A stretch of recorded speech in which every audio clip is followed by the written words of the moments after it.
Hello everyone, it's Mr. Slomka again, and I wanted to talk to you about section 8.2. This is video 3 of 3, so this is our final video, and it's the only one on series. So arithmetic series are going to be the case where you are going to have a list or sequence of numbers, but you are going to find the sum of that list of numbers. So an arithmetic series is the sum of the terms in a finite arithmetic sequence.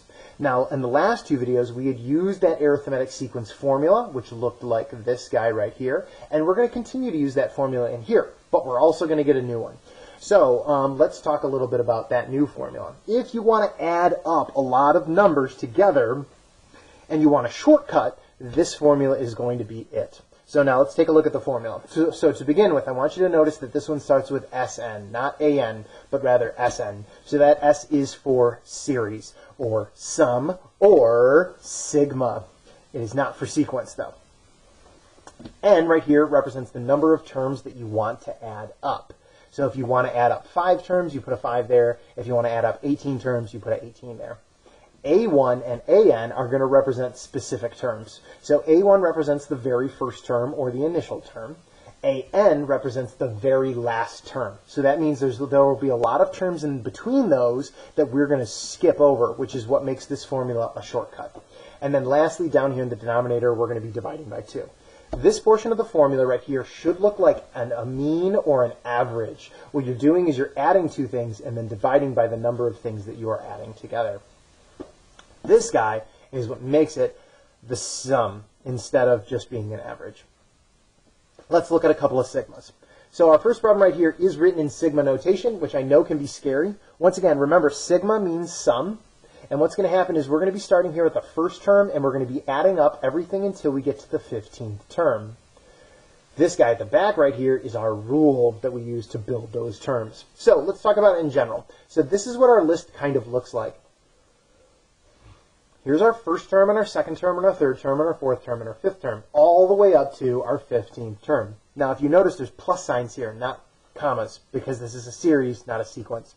Now, I don't really feel like calculating each of these terms using my pattern here, and I certainly don't feel like adding up all 15 things after I've calculated them, so I feel like this right here will take too long.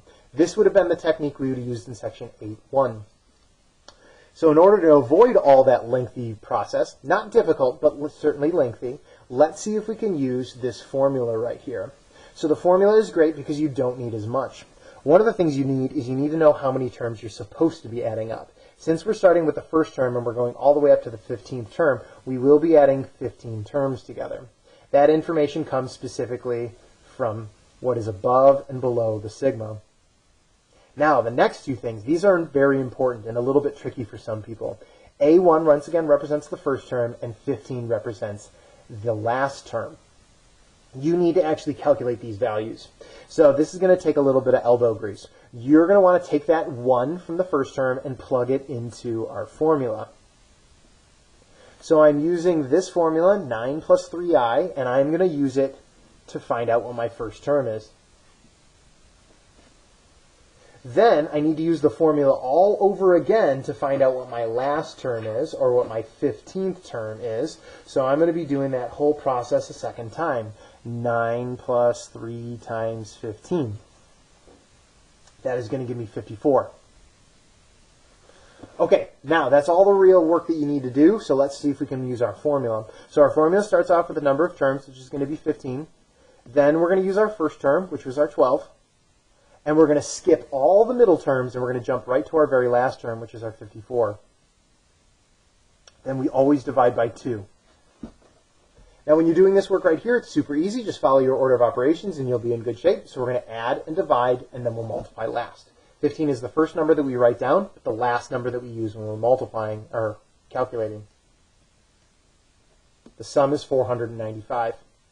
Okay, so that formula is very straightforward, and it works really well. I'd like you to practice it, and as you try it. Please pause the video right here and give that problem a shot. And here's the answer for your try it problem. Once again, we're going to find out how many terms we have from our sigma. Then we're going to use our rule 2 times to find the first term and to find the last term. We take the number from below the sigma and above the sigma, and we're going to plug them both into the rule, which we did here and here. Now, this is a rule that uses subtraction, so our numbers are definitely getting smaller as you go along. 73 first and then 5 second. When you're going to calculate, you're going to get 702. Okay, last example down here at the bottom of the page. This guy right here is going to be a little bit interesting, which makes it a good Algebra 2 type question. What we're going to do right here is going to get something that's like a Jeopardy question. I'm going to give you what would typically be the answer, and I'm going to ask you a part about the question. So right here it says, the sum of an arithmetic series and the final term of the series is given. So I know that if you add up 7 terms, you get a total of 63. And I also know that the 7th term is 21. So that's too small. There are 6 other terms that came before it that helped us get up to this 63 right here. I won't be able to figure out what those other terms are. And so what I'm going to try to do right here is I'm going to try to miraculously make the jump to the first term without knowing what the difference is or knowing what the 6th or the 5th or the 4th or the 3rd or the 2nd term are. And so the way that we're going to get this information is we're going to use our formula again, and we're going to take as many facts as we can and plug them into the formula. So let's do that. Starting off with Sn. So Sn is usually where our answers show up, but this time we know what the answer is. It's 63. So we're going to put that 63 in for the Sn location. Now n. N is always interesting because n is subtle. N is going to be these small subscript numbers that are written right here. They don't seem that important, but they do belong in the formula, so that means that they are, in fact, going to be important. There's 7 terms that get added up, so we need to know how many terms there are. Now, denominator is always 2, so that's not going to change. Now, the numerator. In the numerator, that's where A1 lives, and we don't know what A1 is. In fact, we're trying to find it, so that's where we're going to keep our little A1 right there. And lastly, AN. AN is actually going to be A7. That's our very last term, which we found out to be 21. That was given to us as well. So here's our formula. It's all set up. What I want to try to do now is I want to try to solve it. So we're going to do that one step at a time, starting with a little bit of division. So we're going to divide both sides by 7.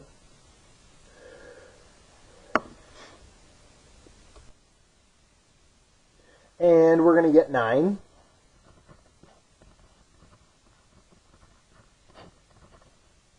Then we're going to multiply both sides by 2. And we're going to get 18. And then our very last step is to move our 21 over, and we're going to do that by subtracting 21 from both sides. When you subtract your 21, you're going to end up with -3. So we did not know what the 6th term or the 5th term or the 4th term or the 3rd term was, but we were able to find the first term because the first term is part of the formula. So there wasn't a lot of pattern in this problem, but there was a lot of formula, and so that makes it a great Algebra 2 question. All right, this is video 3 of 3 on section 8.2. I would like you to try out that worksheet that I provided for you as well, and then next week we can talk about section 8.3. Thank you so much.